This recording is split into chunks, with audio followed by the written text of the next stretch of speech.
Welcome to the Parish the Thought Show. The opinions of Brian, your host, and his guests have not been sanitized or scientifically tested, so please consume at your own risk. Now, here's Brian.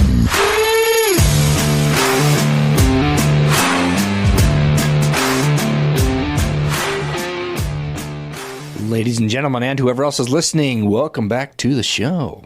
My guest today is Amanda Frutos. She has a Weimaraner breed animal dog. We're here talking about dogs, for those just jumping in. And her dog is a blood tracking animal. And this is something I had no idea even existed. I'm not a hunter, so probably why I didn't know that. But welcome, Amanda. Thank you very much. I appreciate it. So I'd never heard of your breed, the Weimaraner. Mm-hmm. Again, that's not too earth-shattering because I'm not really into dogs. I have one, and that's about it. So do you want to start talking about the breed, your dog? Is your dog better because it's your dog? Or, I mean, and the whole blood tracking thing, is that something they just naturally do? Or, tell me the story. Yeah, so I would say that it really all started with the breed for me. As we were kind of talking earlier, as a kid, I'd read that book from William Wegman where he'd taken photographs of his Weimaraners and put them into the story of the Little Red Riding Hood.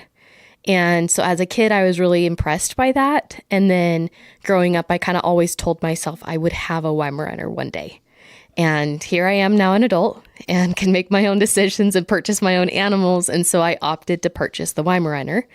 I loved the history of them. They originated in Germany as a pointing hunting dog, but also bred for versatility. So kind of getting into the breed and looking into the history, I started realizing, they weren't just a pointing dog, but they were also bred for tracking big game.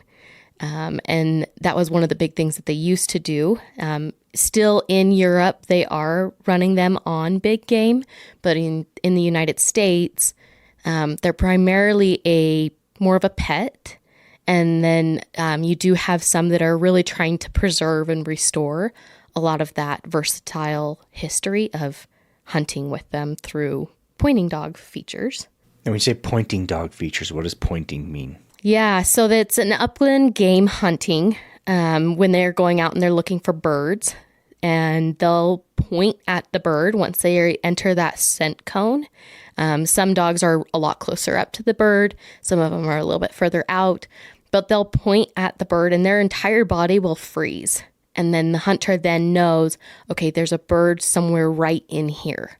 That hunter's then able to go and kind of kick through the brush until they find that bird, flush it up, and shoot the bird.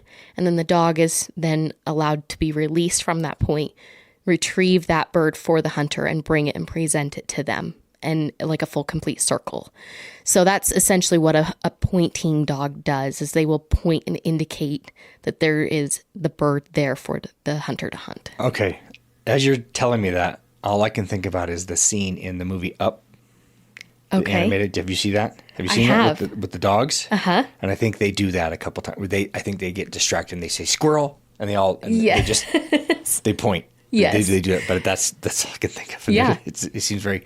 I've seen that in many cartoons. Yeah. Where a dog will do that. Point. Yep. Oh? Yep. Okay. It's really fun to watch them. Honestly, it's one of the most amazing things to see a dog with really high natural ability in that field. It's amazing to watch the dog go out and know how to work the ground, and then just see that picture come together in full circle, from them finding it to harvesting it, and then also being able to take it through and even advancing as far as taking it home, preparing a meal, and cooking that meal for your family so that resource is fully expanded. Does the dog get a little snack too? Does the dog get some of what he helped? They do, yeah. Okay. I like to give my dogs a reward for their hunts. So they'll sometimes, get to chew on maybe a treat from a dove that we've hunted or something. But I definitely think it's a big reward for them to kind of put that together, that was something they found. Then they presented to us, and then we were able to prepare that for our family to eat, but also for the dogs to have a snack. So they know, they like genuinely just inherently know that they are part of that thing. Yeah. All right. So tell me, as you're talking about this, the bloodhounds that you see in the movies all the time, chasing foxes, is that, what's that? Are you familiar with that? Their purpose? Are they just to find it so people can, or do they? Anyway, tell me about bloodhounds. So if you know about those. I would say what it really comes down to when we're talking about dogs is each dog, if you look back at the history of the different breeds, they're all bred for different reasons. You do have the hound group, and they, of course, are known for their nose. You've got the bloodhounds, the blue tick hounds, the black and tan hounds, the red bone coon hound. You can go through all the different varieties of hounds, and they were all bred for a specific task, and then trained, and then, kennels back in the day would rebreed and keep, trying to improve upon the hunting abilities of that hound dog. Then you can go more into the sporting breeds. You're getting your poodles, you're getting your pointers, you're getting your German short hairs, your Weimaraners. And a lot of those sport breeds were bred for retrieving. Your Labrador is a sport bred dog, so they were bred for retrieving. You have your pointers, those were bred for pointing. You do have flushers, so they'll go in. You may have a coupled pair between a flushing dog and a pointing dog. So the dog will point, where the flushing breed will then come in and bump that bird up, so that way you can hunt it. So it works in tandem, but each breed has their respective purpose. And when you go back into the Weimaraner history, you actually find that they are a mix of some of the hound dog as well as some of the pointing dog back in the early, it's the 1700s, is kind of when they really started to develop that breed. So does your dog have this intense genealogy? Is that kind of, it's not just a mutt dog you just went out and got at a pound. This is a... Yeah, I spent a lot of time looking for this pedigree that I have. I originally bought my first dog just from, they call them backyard breeders. It's just somebody who's bred a litter and they don't really know much about it. They don't do much research for it. They don't do much health clearances to make sure the dogs and their products are healthy. And so kind of once I learned that, I ended up spending actually about 2 years digging deep into pedigrees. And that's when I got my first girl from this breeding pair. The sire is a direct import from Croatia, and the mother has a lot of European lines. She's a stateside Weimaraner, but she has a lot of Australian, a lot of, I think there's Romanian in her, there's English in her, there's even some Brazil lines in them. And so I spent about 2 years looking for that pedigree, really being impressed with the history and the accomplishments of the dogs that are in that line.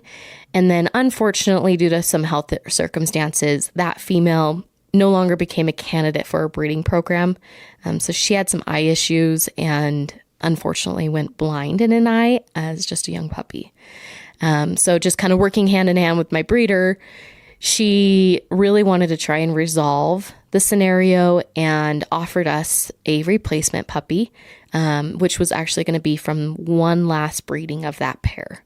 And so I opted in to take the replacement puppy, which is the dog I have now, Lottie, who's my blood tracking dog, as well as my bird hunting dog and a show confirmation dog.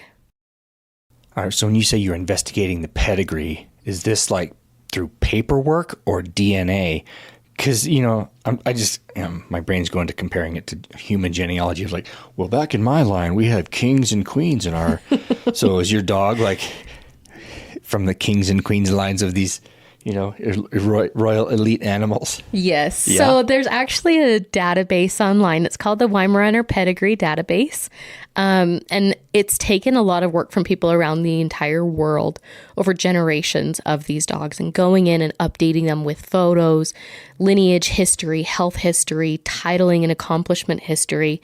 And that's really where I went in online. It was as I dug into who were the parents of what I'm of the dogs that I've got, and then going back generation to generation. So this online platform actually has you can view up to 10 generations worth of dogs. And then from those, you can click into those dogs and you can continue back until either the records don't exist or the records are very minimal based off just the years.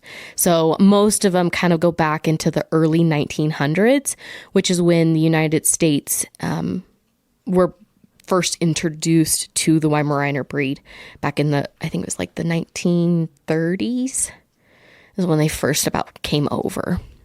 So it's kind of when the records become a little bit more thinned out. There's not a whole lot of information. But yeah, I spent a lot of time looking through, seeing what the accomplishments were of the dogs. And that's really why I ultimately chose the line.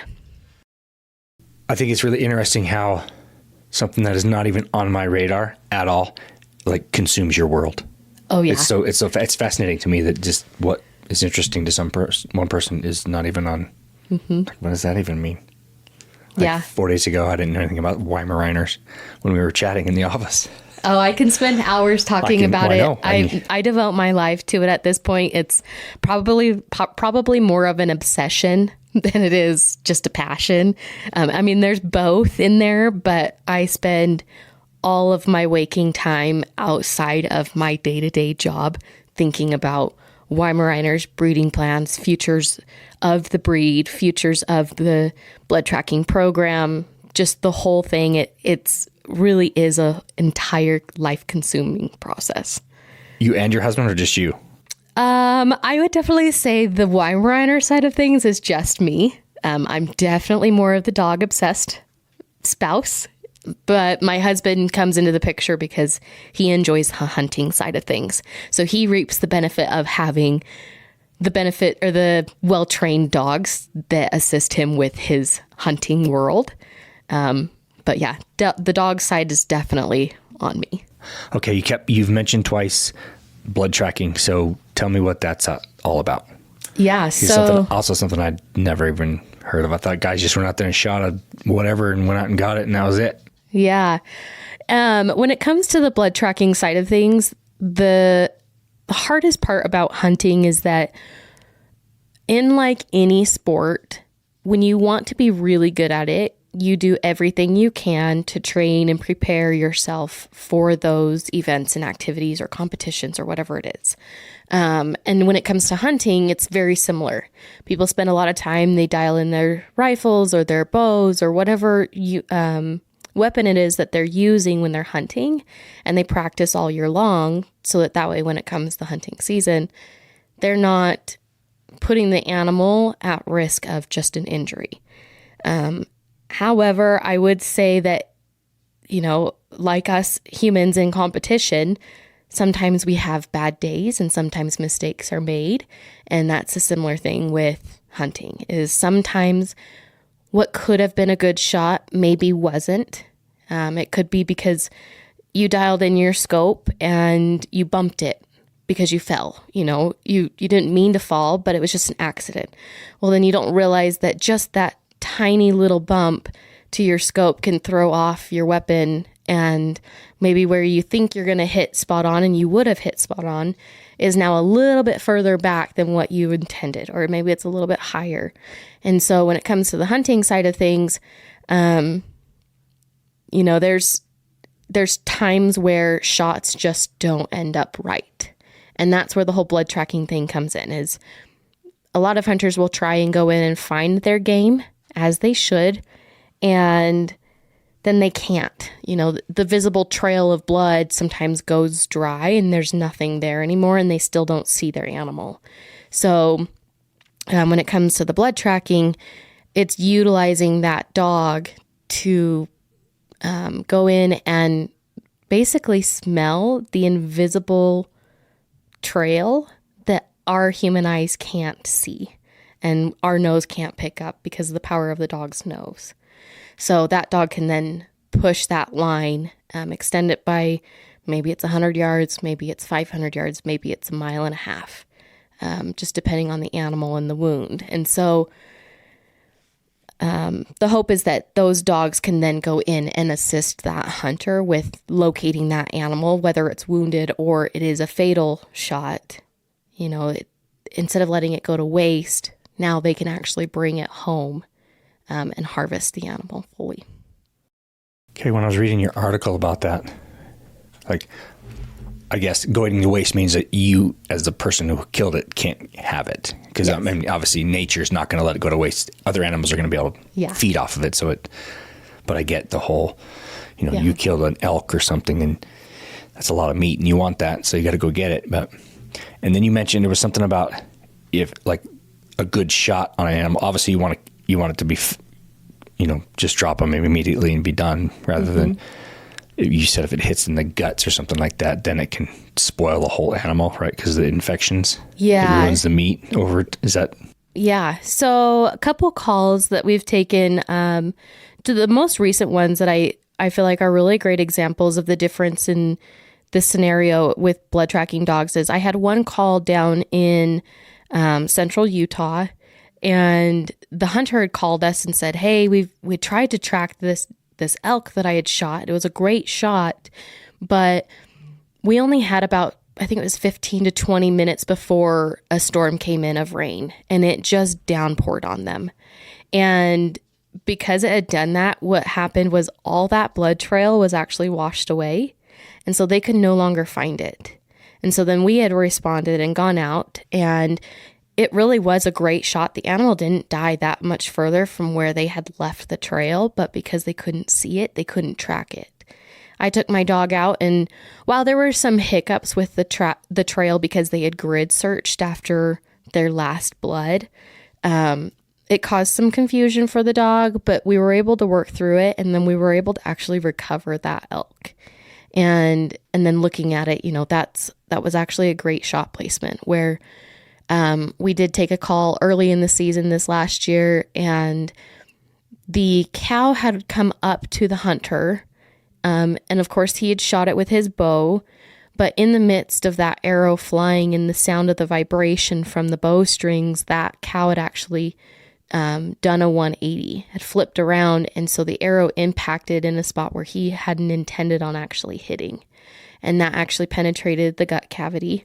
And then because of the season and the time of year, by the time that we were able to respond and actually get to her, she had already spoiled, which was unfortunate. But like you said, in the wild, nothing truly ever goes to waste. There's some predator somewhere that will eat the animal, and that will be their meal instead of the hunter's meal. But yeah, it really does depend on kind of that shot placement and how quick we can get to them and what the circumstances are weather-wise around that.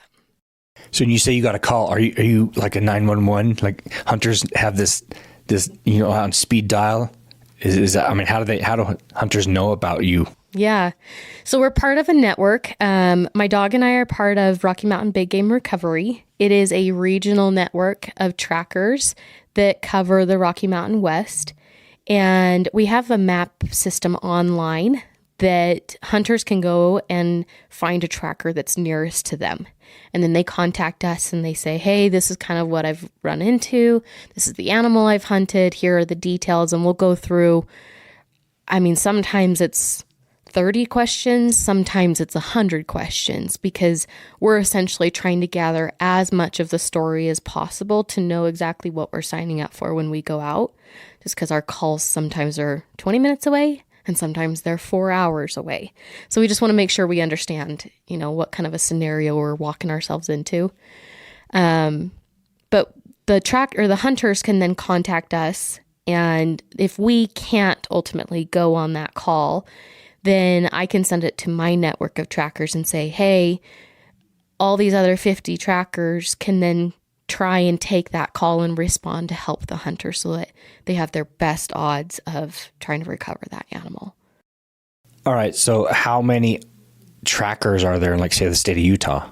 Does every state has or is this a regional? I think you may have mentioned it. Is it a regional thing? Yeah. And how many are there of you? Yeah. And there's actually about 50, I think we're just over 50 trackers throughout the chapter. Not everyone takes calls for the public. I take calls for the public, and there are a couple new members in the state of Utah. I think right now we're lingering around 4 or 5 in the state of Utah. But our biggest membership base is in Colorado and Wyoming. The chapter started in Colorado with Scott Gillespie back in 2019 when he started tracking. And then from there, the network grew with other tracking teams that were interested. And then in 2021, 2022 was our first season, because I had seen the details online that this was something that was available to us. And so then I reached out and started tracking with them, and slowly the membership in Utah has grown, I think just because, there's been active push for membership growth. Tell me how, when you get to, someone calls you, you arrive, what's the procedure to get your dog ready to go? Do they have to smell the hunter, or what do they, tell me what that's like?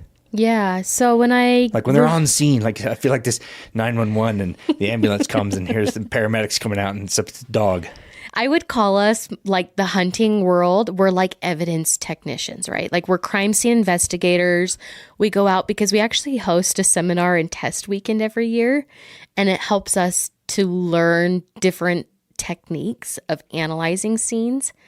And when we get to the tracks, one of the first things that I do is I've already kind of gone through a list of questions of where the hit site was on the animal's body. But if it's during archery season, I do ask them to bring the arrow if they found it. I ask them to bring that arrow so that way I can get a good look at it, because the color, the texture, the smell, the thickness of the blood, those are all indicators on where that animal may have been hit. And so we go through and we look at that, and then we also analyze at the hit scene what evidence is on the ground, what evidence is on the brush that's waist high, what evidence is possibly even sprayed up a tree or, 4 or 5 feet high. Because if you take a paintbrush and you throw it at a wall, you look at the splatter of paint, and that's essentially what it is that we're looking for. Is we're trying to gather evidence of what's at the scene, and that could even include bone fragment, fat, hair. We analyze kind of what color of hair, the texture of the hair, the thickness of the hair. That will tell us where about on the body that injury may have occurred. And so we start our dogs at that hit site to be able to give them that really strong scent of that animal. And then we indicate to them, each person kind of has their own cue, but I tell my dog, search. And then from there, she now knows, okay, this is the specific animal scent that I am looking for. And while there may be some visible sign of blood for 100 yards, after that, there may not be any sign that we can see. But my dog now has had 100 yards after that hit site that she's been able to sit and smell over and over and over with every breath, that she can now continue to track even without that visible evidence. So she's just gathering information, basically. Yeah. No, you just you take these bits and fragments of hair and bone and you just kind of put it up to her nose, and she does her thing, and she's like, all right, Mom, I'm locked in. I mean, what kind of indication does she give you that she's ready? Or is she always ready? She's pretty much ready to go. The thing is, it's really interesting is there's, with deer specifically, they actually have an interdigital gland in between their hooves. And so when we're working that hit site, I'm indicating to her by pointing at the ground and saying, this is that scent I want you to pick up on. She's then spending that time, thinking about it and learning kind of that scent pattern. And then moving forward, sometimes I have to indicate to her to move forward. It kind of depends, because if there's a lot of blood at the hit site, she likes to sit and lick the blood. And that actually helps kind of bring in a lot more of that specific animal smell. But there are times where we'll get to the hit site and she'll spend 5 seconds, maybe 10 seconds smelling, and then she just goes because she knows that animal scent and she is confident on following that line. There's been animals like that where we've gotten there and she's barely spent any time at the hit site and she just has taken off and ends up finding the animal not very far from there. And it's really neat to watch her work because you can see that level of excitement, especially when they're on a trail that they know that animal is going to be dead. They definitely have a lot more of a pull, a lot more of an excitement, a lot more ambition to get to the end where they know that animal's going to be laying.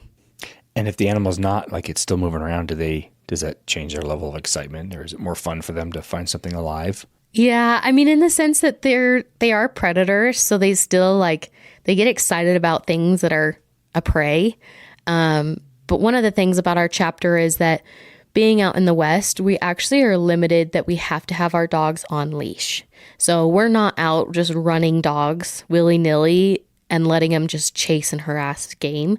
We're actually really focused on using the dog as a tool on a leash. And so if we can see that the animal is alive, technically in the state of Utah, we can no longer continue to track because at that point we're aiding in the hunt of that hunter with chasing that game. And so in other states, you can run dogs off leash and they can chase down those animals. But in the state of Utah and most of the Rocky Mountain West, you're not going to be able to do that. And you're going to have to back up and let that hunter, if their tags are still good, that hunter can then continue to pursue the animal. But us as a tracking team, we can no longer go forward. Is that considered cheating?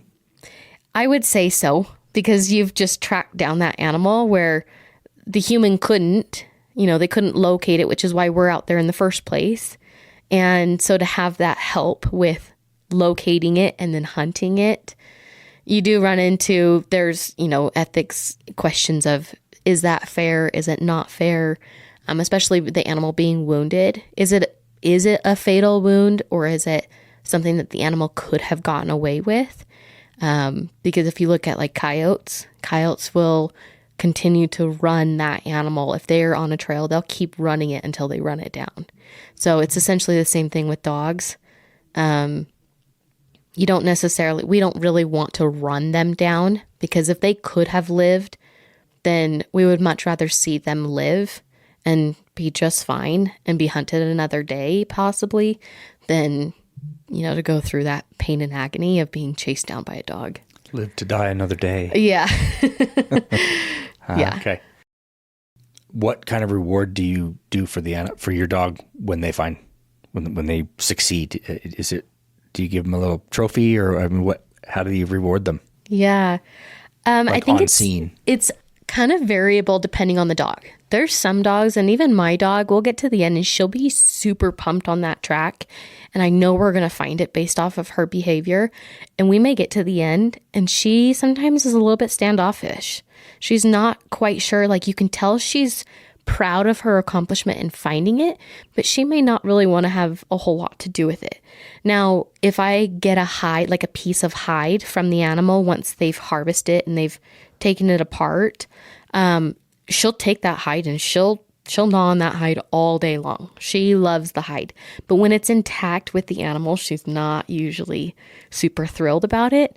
But each dog's a little bit different. So there are a lot of dogs that will actually chew on the hind quarter of an animal, and that's their reward. So the trackers will often tell their hunters, hey, if we find the animal, I'm just going to let my dog kind of chew on that hind leg as part of that reward, so that they stay excited and realize, this is exactly what we were looking for. But it also kind of depends on if it's a trophy animal, because if it is, then they want to be aware that they don't want to ruin the hide for the hunter for a mount. Gotcha. Are there breeds that are better than others? I mean, obviously you're biased because you have the Weimaraner, but yes. Is that the breed that can do this that's better than anything else, or is it just kind of every breed has its own little niche? Yeah, I would definitely say there are breeds that have a stronger level of natural ability than others. And And I think when you look at the tracking world with this blood tracking organization, one of the breeds that's the most common is the dachshunds, actually. Both standard mini dachshunds. Wiener dogs. Little wiener dogs. They do actually really well in this realm of work. They've got a lot of stamina. They have a lot of tenacity when they're out there on trails. And quite frankly, a lot of hunters are really surprised when a team shows up and they put down this little 10, 15 pound dog to go track, a 1,200 pound elk. And they kind of just giggle at it thinking, oh, you got to be joking me. But it's not. They're all business. That's for sure. Well, it's like showing up with a little nerdy dog. Yeah. That's just because you're basing it just on looking at hunting so macho, and you're like, the dog is macho, yeah, testosterone, and you put down this little fluffy poodle or whatever, little lap dog. Yeah. That's funny. There's a variety of dogs in our tracking chapter. We have German Shepherds, we've got Drothars, we've got a few labs in our chapter. I've got Weimaraners. We have a Malinois in our chapter. We have the dachshunds, both the smooth-coated and the wired hair. There's a lot of a variety of breeds. And I think some of the biggest, when it comes to analyzing which dog is the best for the work, I would say it more comes down to the dog itself and its interest level. There is a lot of breeding, like purposeful breeding that goes into it to help the dog have the most natural ability. But on top of that, you can still there's dogs in our chapter that are rescue dogs. They're mutts. They don't have the true purpose behind the breeding, but they've excelled really, really well at the work. And it's really come down to what is their drive like? What's their personality? What kind of characteristics do they have? And that's where you can see kind of any breed really learn to enjoy it. But yeah, it also helps when the handler knows how to help that dog also be good at it. Okay.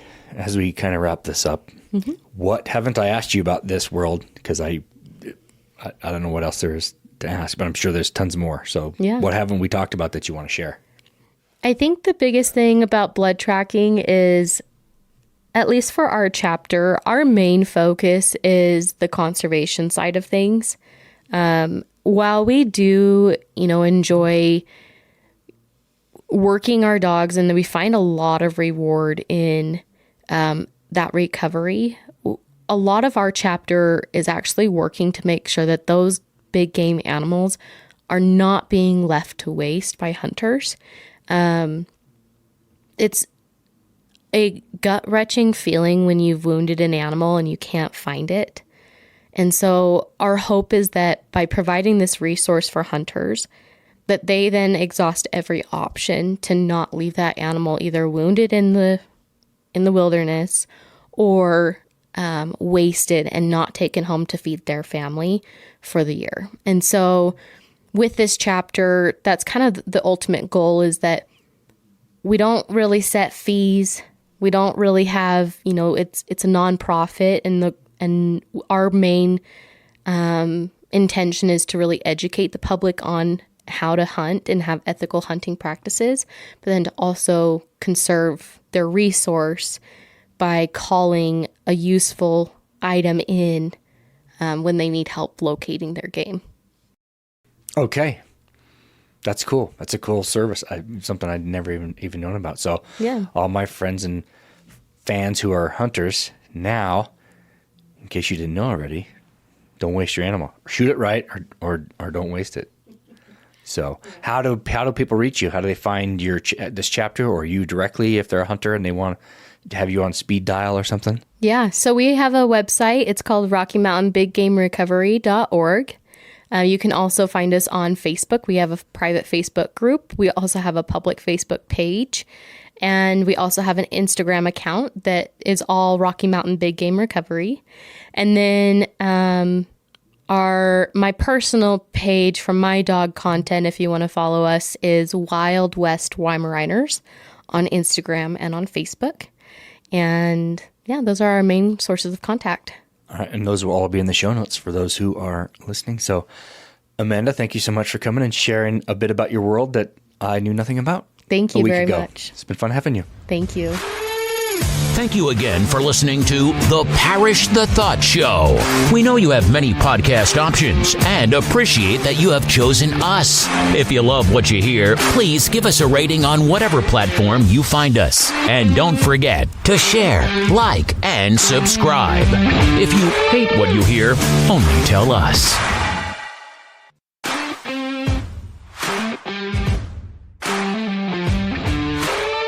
You're still here?